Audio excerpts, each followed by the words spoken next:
Hi, it's Nana Diana, and I have a special story for you today. Special because I found it in the bottom of the book box, so I'm lucky I found another book, and hopefully you'll like it. The name of the book is Stone Soup. Really, this is based on an old folk tale. A story where people used to tell each other before there was books. So, let's get started. A young man was walking. He walked and he walked. He walked all night and he walked all day. He was tired and he was hungry. Here we have a boy from a long time ago. I don't think he has much money. How do I know? He is walking with no shoes on. And his clothes are all tore up. Poor kid. At last, he came to a big house. Oh, what a fine house, he said. There will be plenty of food here for me. He knocked on the door. So he has come to a house, and to him, this is a big, fine house. Maybe not to you, but to him, he thought this is a big house and they'll have a lot of food to share.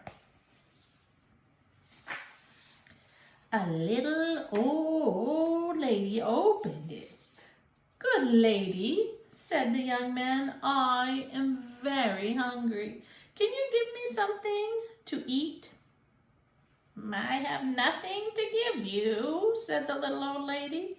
I have nothing in the house. I have nothing in the garden. And she began to close the door. Stop, said the young man. If you will not give me something to eat, will you give me a stone? So here he is talking to the old lady. You can see her old lady hand. And he has his bowl out and he is asking for some food. She says, nope. Do you have a stone? A stone? Said the little old lady. What will you do with a stone? You cannot eat a stone. Ah, said the young man, I can make soup from a stone. Now, the little old lady had never heard of that.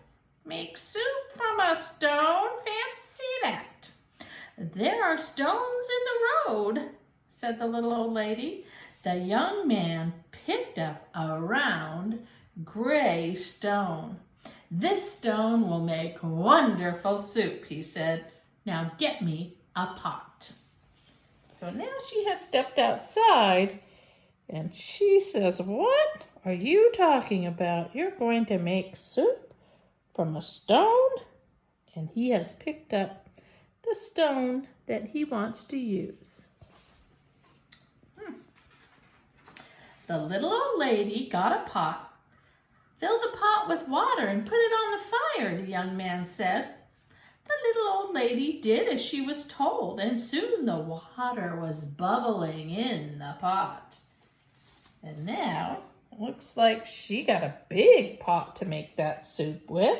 She filled it with water, and the fire is going to go underneath. And here, the young man looks like he's taking a break. Someone else is doing the work now. The young man put the round gray stone into the pot. Now, we will wait for the stone to cook into soup, he said. The pot bubbled and bubbled. After a while, the little old lady said, this soup is cooking fast. It is cooking fast now, said the hungry young man, but it would cook faster with some onions. So the little old lady went to the garden to get some yellow onions. So he has put that stone in the soup. And he has said it will cook a little bit faster if we have some onions. And here she is. Into the pot went the yellow onions with the round gray stone. Soup from a stone, said the little old lady. Fancy that. The pot bubbled and bubbled. After a while, the little old lady said, this soup smells good. It smells good now, said the hungry young man, but it would smell better with some carrots. Here, he's just juggling these onions, just kind of being lazy now, and looks like the little old lady has run to the garden, and she got all those onions. She's doing all the work for him. Now he wants carrots.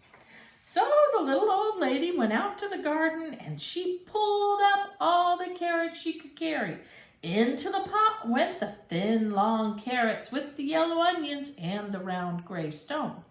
Soup from a stone, said the little old lady. Fancy that. The pot bubbled and bubbled. After a while, the little old lady said, this soup tastes good. It tastes good now, said the hungry young man, but it would taste better with some beef bones. So she has put the carrots into the pot. She pulled them all up. Wow, she had a lot of food that she didn't think she had before. And here he's just practicing balancing a carrot on his nose. He's not really working very hard, is he? So the little old lady went to get some juicy beef bones. Into the pot went the juicy beef bones and the long thin carrots and the yellow onions and the round gray stone. Soup from a stone, said the little old lady. Fancy that. The pot bubbled and bubbled. After a while, the little old lady said, this soup is fit for a prince. It is fit for a prince now, said the hungry young man, but it would be fit for a king with a bit of pepper and a handful of salt. So this is where she got her beef bones, right out of the doghouse. I don't know if that sounds good to you, but I guess if you cook bones in your soup, it gives a little bit of a taste of some meat. And that's what they used to do a long time ago. So the little old lady got the pepper and the salt into the pot. The bit of pepper, a handful of salt, and the juicy beef bones, and the long thin carrots, and the yellow onions, and the gray stone. Soup from a stone, said the little old lady. Fancy that. The pot bubbled and bubbled. After a while, the old lady said, this soup is too thin. And that means that she thought it was a little bit too watery. Look at this soup. She has put salt and pepper in there now. And here, our young man, he's just smelling the soup. I bet he's really hungry by now. It is too thin now, said the hungry young man, but it would be nice and thick with some butter and some barley. So the little old lady went to get butter and barley. Into the pot went the butter and the barley with the bit of pepper and the handful of salt and the juicy beef bones and the long thin carrots and the yellow onions and the round gray stone. And this is where she got her butter, right out of the churner. That's how people used to make butter back in the day. And she got some barley, which is a seed, and that helps to make your soup a little bit thicker, like a stew. And that's what the little boy wants. Soup from a stone, said the fancy old lady. Oh, said the little old lady. Fancy that.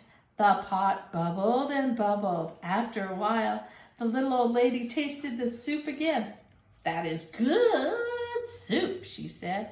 Yes, said the hungry young man. This soup is fit for a king. Now we will eat it.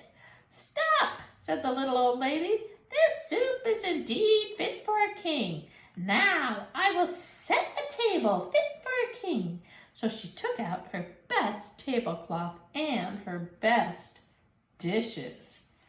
So now she is helping to get everything ready as if she was going to have a lot of people over for dinner. And here is our young man still pretty much relaxing, waiting for his soup, which this little old lady has now cooked. I hope they get to eat it.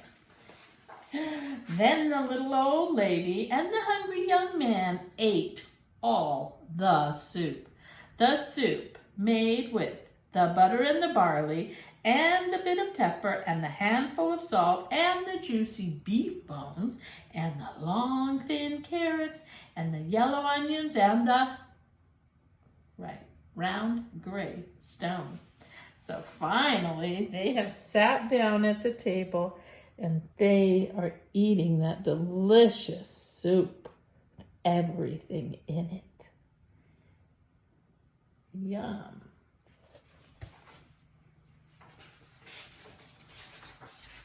Soup from a stone, said the little old lady. Fancy that. Now I must be on my way, said the young man. He took the stone out of the pot and put it into his pocket. Why are you taking the stone? Said the little old lady.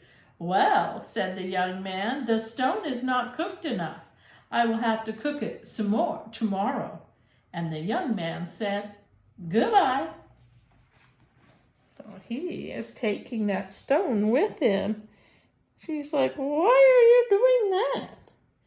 Maybe he will take it somewhere else and trick somebody into making him more soup tomorrow.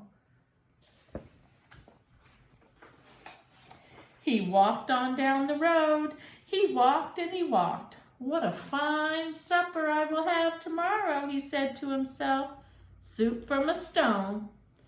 Fancy that. And now he is walking down the street. And he has his stone in his pocket. And he knows how to get people to make him some food. That's a smart young man, isn't it?